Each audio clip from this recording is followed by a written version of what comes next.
그럼 본능은 뭐냐? 거기 254쪽 넘어가 보세요. 아래에서 둘째 줄 볼까요? 한 종이 어떤 특정한 점에서 다른 종으로부터 소유하는 본능적 인식은 자기 자신과 공감하는 전체인 생명의 단일성 속의 근원을 가진다. 그러니까 이 말은 뭐냐면 지성이라는 건 이제 아까 불연속화하고 고체화하고 이거는 자기에 대해서 대상화한다는 얘기잖아요. 쉽게 말하면. 그런데 본능은 대상화하는 게 아니야. 그것과 공통적인 거를 이루어가. 그 공통적인 것을 이루어가는 게 이제 공감이라고 표현한 거죠. 그래서 본능은 생명의 단일성 속에 그 근원을 가진다 그랬잖아요. 내가 어떤 것과 합치를 이루어가는, 그러니까 대상화하지 않는 거지, 쉽게 말하면. 그게 다르다. 그래서 255페이지의 아랫단락의 네 번째 줄에 이제 본능하고 지성은 기본적으로는 동일한 원리에서 분기되어 발달했다. 그래서 이 원리는 본능에서는 자신의 내부에 남아있고 생명에서 분화했는데 그 생명에서 분화했다고 하는 그 근원적인 원리는 본능에서는 자신의 내부에 그냥 남아있어, 이게. 내적인 힘으로. 그런데 지성에서는 그것이 외화되었다 이렇게 얘기하죠. 외화되어서 그 생명이 외부적인 것을 이렇게 자기의 방식으로 공간화하는 것으로서 나타났다는 거죠.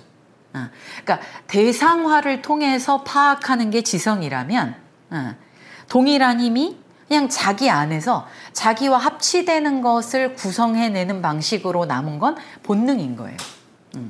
본능은 그래서 공감이라고 얘기하는 겁니다.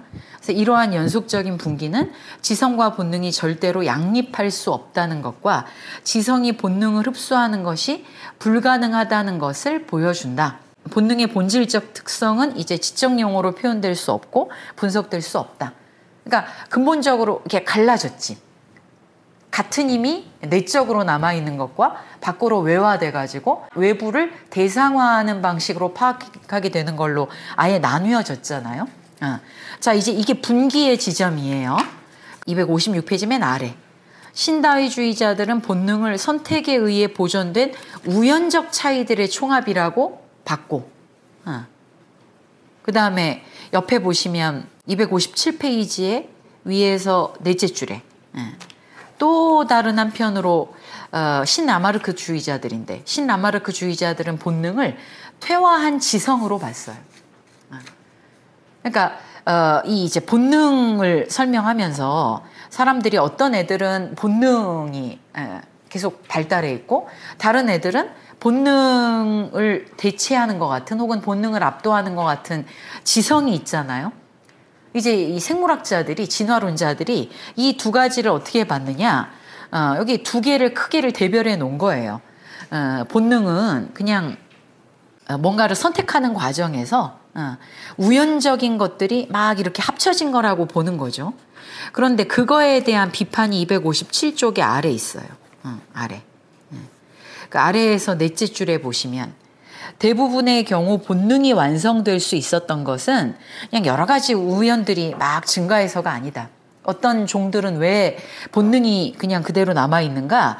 그러니까 우연하게 여러 가지 알 수 없는 우연한 것들을 선택하는 과정에서 그렇게 됐다라고 얘기하는 거는 왜 문제가 있느냐? 각 새로운 조각은 뒤에 있는 말이 근거죠. 어떤 새로운 우연이 발생했다 그러면 그 새로운 조각은 실제로 모든 것을 망쳐버리지 않기 위해 전체의 완벽한 개조를 요구한다. 우연이 그냥 단순하게 쌓여가지고 어떤 것을 이루는 건 없다는 거예요. 어떤 우연도 그게 전체에 삽입될 때는 전체의 변형을 갖고 오거든요. 단 하나의 조각이라고 하더라도. 그러니까 앞에 그 신다윈주의자들이 본능을 이야기하는 방식은 좀 문제가 있다. 258페이지에 가면 그러면 신라마르크주의자들처럼 본능을 지성의 타락이라고 볼 것인가.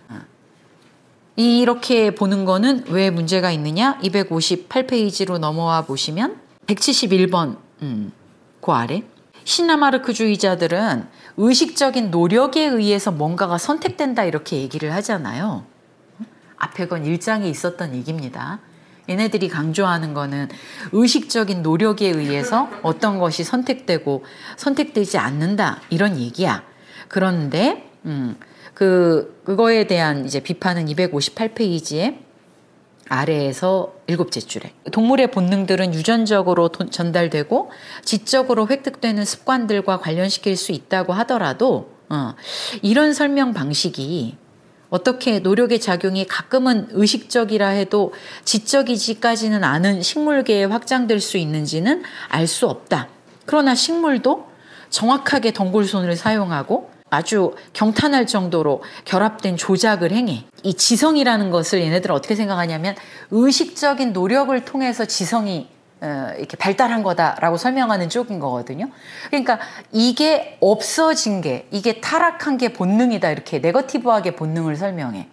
그러면 식물이라든가 어떤 동물에게 심지어 본능을 발전시키지 않은 식물들에게마저도 너무나 놀라울 정도로 이런 작동이 이루어진다고 하는 건 어떻게 설명할 거냐. 지금 그 얘기인 거지. 노력을 하면 지성이고 노력이 타락한 게 본능이다 이러면 이런 부분을 설명할 수 없다 이 얘기예요. 그래서 259페이지에 보면 신다윈주의와 신라마르크주의자들이 어느 정도 다 틀린 말은 아니고 어느 정도 그 근거가 있기는 하지만 그러나부터 보세요. 위에서 7째 줄에 신다윈주의는 본능의 진화를 그냥 우연으로 설명해버리고 신라마르크주의는 본능의 기원이 되는 노력 속에서 개체적인 노력을 볼 때, 그러니까 그냥 본능은 어떤 개체적인 노력에 의해서 그 본능이 그렇게 발생한 것이다, 본능이 발전한 것이다라고 볼 때 둘 다 충분하지가 않다고 보는 거죠. 그 옆에 종이 자신의 본능을 변형하고 스스로 변형되려는 노력은 훨씬 더 심층적인 것이다. 그게 아까 말한 공감이에요. 그래서 단지 환경에만 의존하는 것도 아니고 그냥 우연히 환경에 대한 우연적인 적응이 모인 것이다. 이것도 안 되고 그냥 개체가 그런 쪽으로 노력을 해서 발달된 것이다 라고 보는 것도 틀렸다. 더 심층적인 차원에서 본능으로의 진화가 설명될 수 있어야 한다. 지금 이렇게 얘기되는 겁니다. 그리고 그 주장은 어디 나오느냐? 263쪽. 263쪽의 맨 아래 나오죠. 거기 조롱박벌하고 먹이. 이 두 개의 관계 얘기하면서 그 공감 얘기가 나오죠. 우리가 보기에 얘네들이 어떻게 이런 걸 하지? 싶은 것들을 다 우리가 지성을 가지고 있으니까 지성에 의해서 작동을 하니까 지성적으로 설명을 해버리려고 해요. 그러나 우리가 보기에 너무나 놀라운 어떤 액션을 취하는 존재들에 대해서 쟤네도 뭐 지성 비슷한 게 있다 이렇게 환원하면 안 되고 얘네들이 그런 행위를 하는 것은 근본적으로 우리와는 다른 어떤 능력인데 그게 공감에 의한 능력이에요. 이제 어떻게 작동하는지는 쭉 설명이 되어 있고 263페이지에 맨 아랫줄에 이 공감이라는 것은 뭐냐? 조롱박벌과 배추벌레를 두 개의 유기체가 아니라 두 가지 활동으로 생각할 때 이러한 활동들이 다시 현존한다는 사실 자체로부터 나온다. 그래서 그것은 취약성을 느끼는 능력은 둘 간의 관계를 구체적으로 표현할지도 모른다. 그 262페이지에 나오는 얘기잖아요. 262페이지에 모래 조롱박벌이 중간 부분에 보면 배추벌레를 마비시키지 않고 죽이는 거 또는 절반만 마비시키는 거 이런 일들이 있다는 거잖아요. 근데 본능도 과오를 범한다. 그리고 본능도 개체적 차이가 있다. 그러니까 우리가 여기에서 조롱박벌의 본능이 지적인 모색에 의해 얻게 되는 것이라는 결론은 나오지 않는다. 지금 베르그손은 어떤 똑같은 행위를 하고 인식을 하더라도 본능에 의해서 하는 것과 그걸 지성에 의해서 하는 건 다른 기작 방식이다. 다른 작동 방식이라는 걸 얘기하고 싶은 거거든요. 근데 이제 우리는 우리가 생각하기에 지성적으로 인식할 수 있는 거, 그걸 다른 거에게서 발견하면 그냥 우리가 지성적이라고 생각하는 거를 다른 거에다가 이렇게 환원을 시켜버리잖아요. 그래서 저것이 우리하고 어떻게 다른 거에 근거해서 이루어지는가를 보려고 하지 않죠. 지금 그걸 구분해야 된다는 얘기를 하는 거예요. 아까 지성의 길과 본능의 길은 겹쳐지지 않는다. 분화했다 이렇게 얘기했잖아요. 근데 이미 분화한 쪽에서 나머지 쪽을 우리는 우리처럼이라고 보는 거야. 그러니까 베르그손식으로 따지면 우리가 약간 그럴 때 있잖아요. 인간이 하는 행위에 대해서라든가 어떤 인간의 특징적인 것에 대해서 우리가 그렇게 한다는 것을 동물이나 이제 타 비인간 존재에게서 발견할 때, 아, 쟤네들도 인간하고 같아. 이렇게 약간 그들이 하는 행위를 우리가 이해하고 있는 것으로 덮어쓰게 하는 게 있죠. 쟤들도 인간하고 똑같아. 그럼 되게 좀 존중하는 것 같잖아요. 근데 그건 인간이 자기가 알고 있는 걸 가지고 그걸 이해하는 거고, 실제로 걔네들이 행동할 때 우리가 그렇게 행동하는 이유와 같은 이유에서 행동하는가. 그냥 별개의 문제라는 거죠.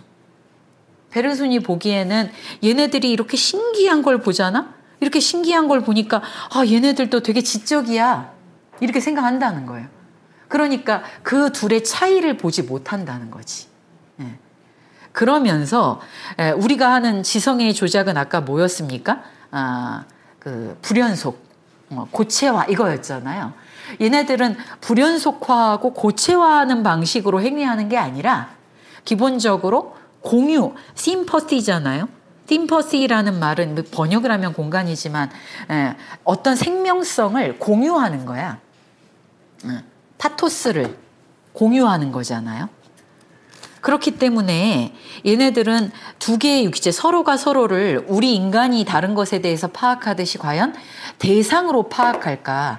조롱박벌이 배추벌레를 하나의 대상으로 파악할까?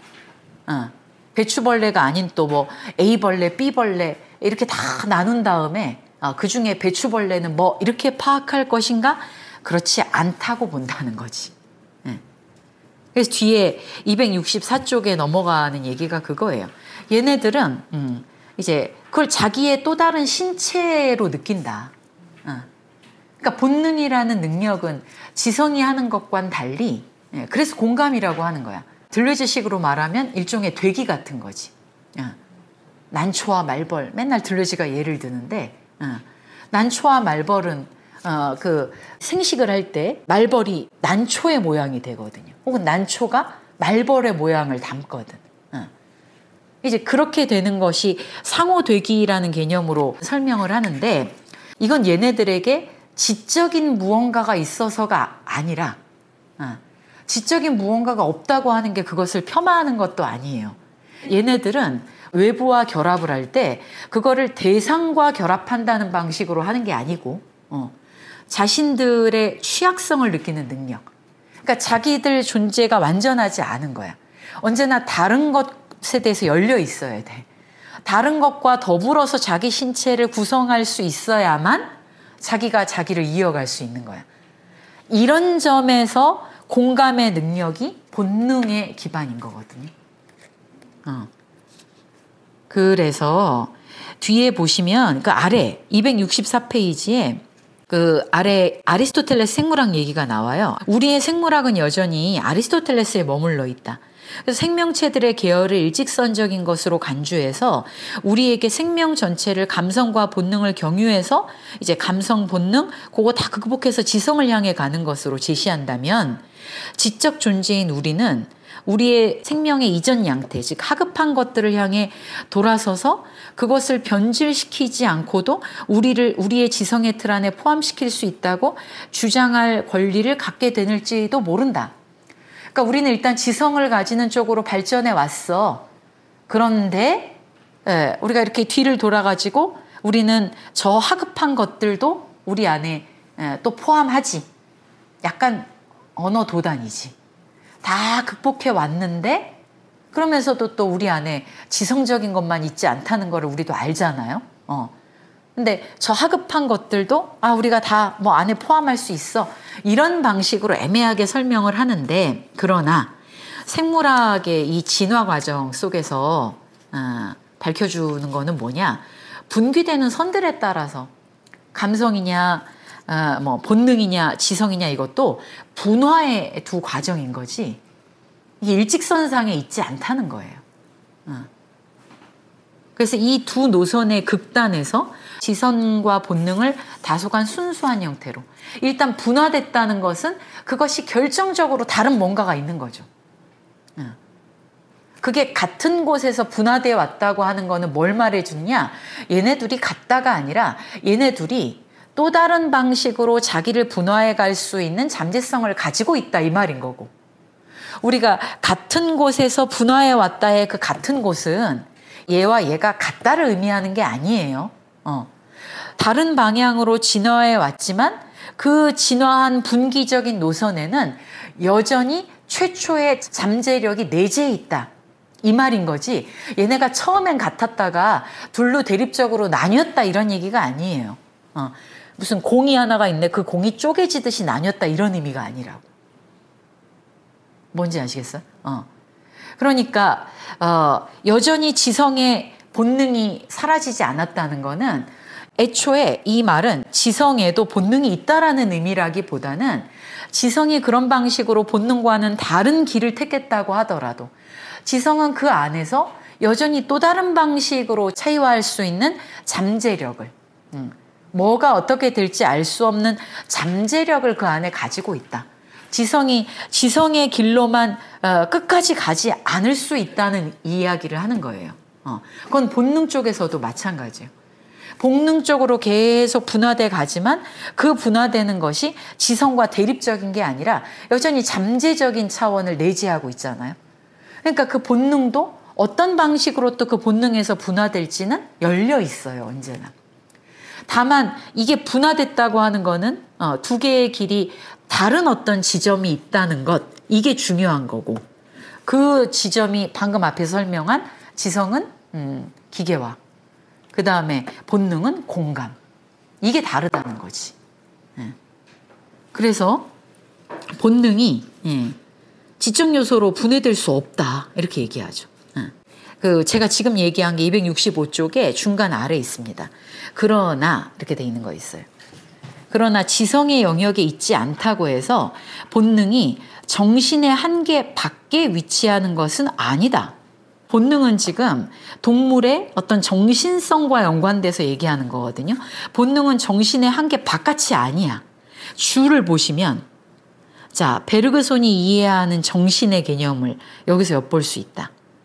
그것은 본능에 속하는 모호한 감정들을 포함하는 넓은 의미의 의식 또는 생명과 거의 같은 의미다. 그러니까 우리가 본능에 따른다, 욕망에 따른다고 할 때 그 본능과 욕망을 신체적인 것과 연관시키는 것은 되게 플라톤적인 발상이에요. 내가 어떻게, 본능이나 욕망은 상식적으로 내가 어떻게 할 수 없는 거라는 생각이 좀 있죠.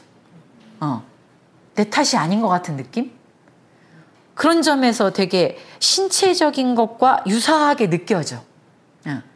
목마르고 그다음에 자고 싶고 이런 거는 내가 의지를 가지고 제어할 수 있는 영역이 아니잖아요. 그러니까 신체적인 어떤 반응을 자꾸만 우리는 본능이라든가 욕망 이런 거랑 한 덩어리로 묶어. 이건 상식이에요, 상식. 근데 지금 여기에서 베르그손이 말하는 본능이라는 건 앞에서 쭉 왔지만 그런 신체적인 것이라고 우리가 어렴풋하게 생각하는 제어할 수 없는 능력이 아니에요. 이거는 다른 신체를 자기의 신체와 같이 이렇게 공감의 방식으로 유기화할 수 있는 어떤 능력이야. 어떤 생명의 힘이야. 그런 점에서 지금 여기 주석에다 이렇게 달아놓은 거예요. 정신이라고 베르그손이 말할 때 그거는 무슨 지성 이런 것도 아니고 그거는 의식이야. 혹은 생명이라는 말하고도 거의 같아요. 생명과 의식인데 그때 의식이라고 하는 것은 무의식이라고 우리가 흔히 말하는 것까지를 포함하는 굉장히 넓은 의미의 개념이에요. 이게 프로이트하고도 좀 다르지. 프로이트에게 의식이라는 건 그냥 딱 지각에 반응할 수 있는 아주 한정된, 진짜 이렇게 겉으로 드러나 있는 부분적인 정신인데 비해서 이제 무의식이라는 건 숨겨져 있는 어마어마한 거잖아요. 그런데 베르그손에게는 의식이라고 말하면 그냥 거기에 그 무의식까지도 다 포함되는 거예요. 그러니까 의식과 무의식이 구분이 그 자체로 이원론적으로 안 되는 거지. 그런 의미의 의식이 정신이라는 말의 어법하고 더 비슷해요. 그러니까 여기 지금 나오죠. 지성의 영역에 있지 않다고 해서 본능이 정신의 한계 바깥에 있는 건 아니라고. 이것도 정신이야. 감정의 현상, 비반성적 공감, 반감, 이런 거에서 우리는 본능적으로 행동하는 곤충의 의식 속에서 이런, 여기도 나오잖아. 본능적으로 행동하는 곤충의 의식, 이런 말이 나오잖아요. 그러니까 베르그손적 의식의 용법을 이런 구절에서 이렇게 잘 파악을 하셔야 되죠. 의식 속에서 일어남에 틀림없는 어떤 것. 그러니까 이 곤충들의 의식 속에서는 지성이 하는 거는 반성적인 거잖아요. 근데 이 곤충들 같은 거는 비반성적인, 그 비반성적이라는 말이 공감이야, 공감. 같이 자기의 신체와 뭔가 공통적인 것을 이뤄내기도 하고 거기에 실패하기도 하는 이런 것을 지성이 지나치게 침투하고 있으나 훨씬 더 모호한 형태로 우리 자신 속에서 관찰할 수 있다. 그러니까 우리에게도, 지성을 발달시켜온 우리 인간에게도 지성이 지배적이긴 하지만 모호하게나마 이런 것들이 사라지지 않고 있기는 한 거예요. 그러니까 본능은 지성의 타락이거나 지성의 전 단계 같은 게 아닌 거야. 다른 길이지만, 그래서 지성이 특권적으로 발전해 오기는 했지만 우리는 그런 방식으로 진화의 경로에 접어든 생명체이지만, 그러나 우리 안에 있는 잠재력은 언제나 지성적인 것을 넘쳐 흐를 수 있는 잠재력이 있어. 그 잠재력이라는 게 일종의 이런 비반성적인 공감 능력 같은 거죠. 그래서 진화는 기원에서는 상호 침투하고 있던 요소들을, 기원에서는 그게 서로 침투하고 있었죠. 그걸 끝까지 전개시키기 위해 둘을 서로 갈라놓는 거다. 이 말도 되게 재밌죠.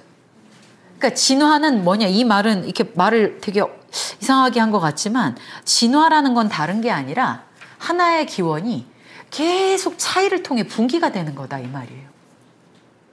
이게 베르그손의 진화에 대한 개념이에요. 진화의 본질은 분화다. 차이와 분화. 그래서 그 차이를 통해 계속 갈라져. 아무리 갈라져도 차이화할 수 있는 힘은 사라지지 않아. 계속. 그러니까 극단적으로 양방향으로 분기돼 있다고 하더라도 그 극단적 방향이 그 자체로 영원하게 계속 갈 가능성은 없어. 그러면 그건 진화가 아닌 거죠. 극단적으로 두 길을 택하더라도 그 두 길은 그 안에서 자기의 또 다른 길로 분기할 수 있는 일종의 그 또 다른 어떤 분화를 향해 언제나 열려 있어요. 이제 나중에 도덕과 종교의 두 원천에 가면 이런 생각에 입각해서 도덕과 종교도 열려 있는 것과 닫혀 있는 것, 이 두 개의 구분을 가지고 쭉 설명을 하게 되거든요. 그래서 266페이지 맨 위에도, 그러니까 지성은 무엇보다도 공간의 한 점을 공간의 다른 점으로 물질적 대상을 물질적 대상으로 연결시키는 능력이다. 동물에게 아의 분별이 있다. 동물에게도 아가 있을까? 모르겠어요. 뭐 있는 것 같기도 하고, 개나 고양이를 보면. 근데 동물들은 어쨌든 자기가 우리가 환경이라고 부르는 거 있잖아요. 환경세계. 환경세계라고 부르는 것과 이 동물은 여기 야생에서 키워지냐 인간 사이에서 키워지느냐에 따라서 금방 그 세계와 자기의 신체 일부가 이렇게 동화가 되지 않습니까? 근데 인간은 이미 이게 분별에서 시작을 해. 분별하는 걸로 시작을 해. 그리고 그 분별로부터 분별을 벗어나기를 꿈꾸지 않아요? 인간은 이걸 반드시 거쳐야 돼. 애초에 분별이 없을 수가 없어. 우리는 분별에서 벗어나기를 분별을 거쳐서 여기로 간단 말이에요. 근데 동물은 분별에서 벗어나려고 하지 않죠. 왜 그럴까요? 동물도 분별을 하는지 안 하는지 모르지만 어쨌든 동물에게 확실한 건 분별에서 벗어나야 되겠다는 건 없는 게, 제가 생각하기에 베르그손을 좀 응용해서 말하면 동물은 애초에 환경세계와 자기의 신체를 유기화하기 때문에. 그러니까 사자도 인간이 막 어릴 때부터 막 보살펴주고 그러면 호랑이도 지가 고양인 줄 알고 크잖아요. 그런 뭐 유튜브에 보면 그런 호랑이들 가끔 있죠. 그러니까 얘네들은 애초에 분별이 없는 게 환경 세계에 자기의 신체를 동화시켜 버리는 거지. 애초에. 그러니까 인간도 뭐 태어나자마자 그렇게 하면 동물적인 요소가 훨씬 진화될 수도 있겠지만, 이제 그런 경우를 빼면 인간은 어쨌든 인간 사회 속에서 분별을 시작으로 삼는 다음에, 그러니까 이게 지성이지. 우리는 지성을 거치고서야 사실은 직관을 향하려고 하게 돼요. 지성을 거쳐서야, 이 지성 때문에 지성이 가지고 있는 문제를 깨닫게 되기도 하거든요. 동물과 인간의 길이 이게 다르다는 게 좀 설득력이 있지 않나요? 그러니까 애초에. 그래서 그 아래 이제 보시면 조롱박벌, 얘네들은 자신이 관심이 있는 거 외에는 별로 아는 게 없다. 근데 얘는 어떻게 알지 그걸? 아마도 얘네들은 우리의 지성의 방식은 아닌 것 같고, 이게 신체적인 알미라 그래야 될까? 굳이 말하면 좀 우리의 알도 신체적이지 않은 알은 아니지만, 아무튼 지성이 임의적으로 세상을 재단하고 재구성하는 이거하고는 다른 어떤 체험적 상태가 아닐까? 본능을 그렇게 연관시키는 거예요. 그래서 본능에 대한, 그러니까 아랫줄에 본능에 대한 과학적 이론들이 지적인 것과 가지적인 것 사이에서 왕래해. 이 지적인 거랑 아는 것 이런 거를 이제 왕래하면서 본능을 타락한 지성과 동일시하거나, 아니면 순수한 자동 기제, 본능은 그냥 즉각적 반응, 이런 걸로 생각하거나 여기서 왔다리 갔다리 과학 이론이 하는 것 같다. 근데 나는 그런 것 같지 않다. 본능이라는 것도 이제 앞에서 얘기한 것처럼 본능도 자기의 알미 있다.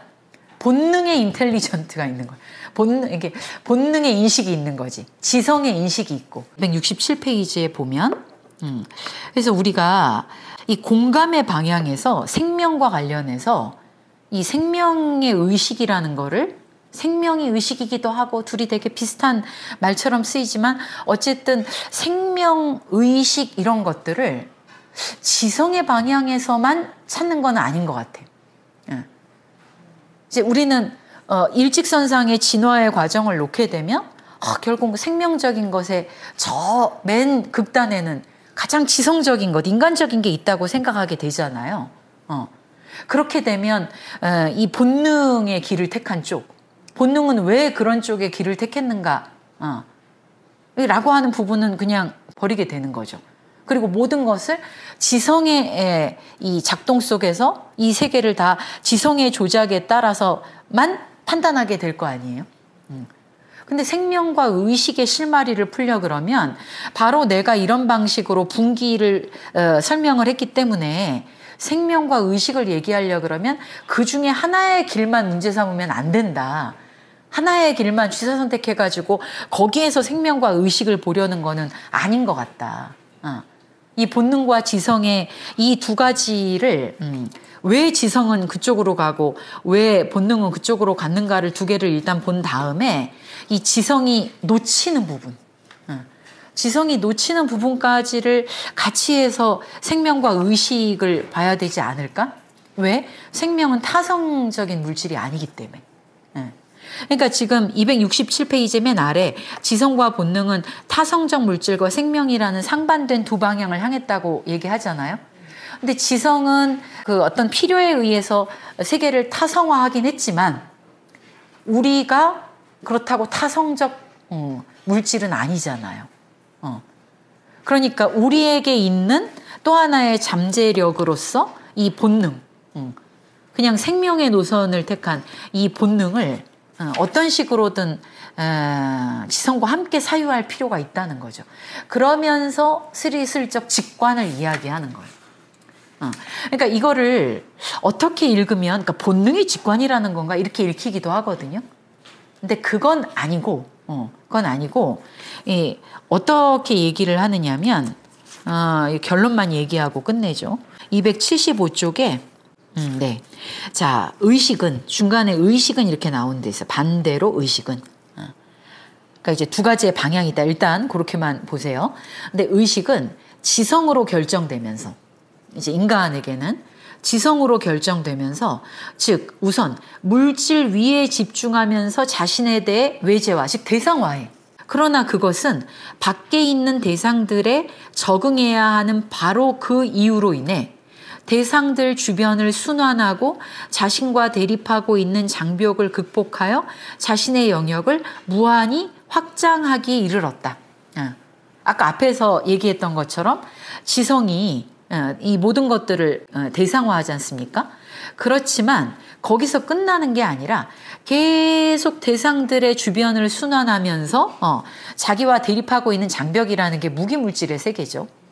그 무기물질의 세계를 문제화하고 그 문제에 대한 솔루션을 도출해. 그게 장벽을 극복하는 거예요. 그리고 그게 창조야. 문제화를 매번 새롭게 하는 게 창조적인 거예요. 새롭게 매번 문제화를 하면서 거기에 대한 솔루션을 도출해. 그게 우리 인체의 36.5도라 그랬죠. 몸이 매번 이 외부 세계를 문제화하지 않으면 36.5도를 유지할 수가 없어요. 습도나 온도에 맞춰서 피의 속도, 그다음에 뭐 운동 이런 것들이 달라지거든요. 그러니까 그렇게 극복을 해서 자기의 영역을 무한히 확장해. 그렇게 해서 지성이 자신의 영역을 확장해가는 가운데에서 자기를 넘어가는 어떤 영역도 발견하는 거예요. 그렇게 해방이 된 후 의식은 내부로 굽어져서, 이 표현이 재밌는 거예요. 그 지성을 통해서 어느 정도 외부적인 것을 탁탁탁 정리정돈하면서 극복해 나가면서 자기의 힘을 확장하게 될 수 있었던 그런 의식. 그런 의식은 이제 그렇게 지성의 작동을 통해서 어느 정도 극복을 하고 나니까 어떻게 되느냐? 내부로 굽어져서 아직도 잠자고 있는 직관의 잠재성을 거기서 일깨웠다. 그러니까 이 과정이 바로 뭐냐? 우리는 지성의 선을 택했지만 그 지성의 선이 다시 우리로 하여금 뭘 일깨워줘? 지성의 경향성을 넘치는, 지성의 경향성으로 환원되지 않는 것을 일깨워주는 거예요. 그게 이제 직관이라는 거지. 그러니까 아까 말한 대로 여기서 시작을 했는데 이 분별하고 공간화하고 대상화하고 하는 여기서부터 출발을 했지만 여기서부터 출발하는 존재만이 이거를 계속 그 자신의 습관으로 삼고 살아가는 존재만이 이거를 어떻게 넘어갈까라는 질문을 또 제기하지 않았습니까? 인간만이 어떻게 깨달을 수 있냐 얘기를 하잖아요. 이게 저는 되게 이 베르그손의 관점에서 설명될 수 있을 문제인 것 같아. 그래서 지성을 완전히 버리면 안 된다. 그러니까 자기가 왜 고한가? 나는 왜 이렇게 인간의 번뇌가 많은가? 편치 않은가? 편치 않은 게 뭐예요? 집이잖아, 집. 집성제잖아요. 모든 것이 집착하고 있기 때문이야. 어떤 것도 그 자체 실체가 없는데 집착하고 있기 때문이야. 그런 다음에 이제 멸도로 가는 거잖아요. 멸할 수 있어. 이 멸에 대한 생각, 이 자신의 고와 이 원인이잖아요. 고에 대한 원인, 결과가 고라면 집이 원인이잖아요. 이걸 넘어갈 수 있다고 하는 이 발상은 다른 존재에겐 없잖아요. 그러니까 제가 가끔씩 이제 스님들이 그 동물들, 절집의 동물들을 보면서 다음 세상엔 꼭 인간으로 태어나라 이렇게 얘기하잖아요. 덕담을. 왜 쟤들이 꼭 인간으로 태어나야 될까? 인간주의 아닌가? 이런 생각을 하기도 해. 예. 근데 이런 또 문제를 생각해 보면 그래 동물들은 이 지성을 통해서 이렇게 분별하는 고가 적어도 우리식으로는 없어. 그러니까 얘네들은 이 깨닫겠다고 하는 그 마음도 없는 거지. 그냥 윤회를 계속하게 되는 거지. 그러면 어떤 세계가 됐든 이것 때문이 아닐까? 하면서 그런 생각을 하게 되죠. 자, 오늘은 여기까지. 다음에 또 질문 생각해 가지고 오십시오.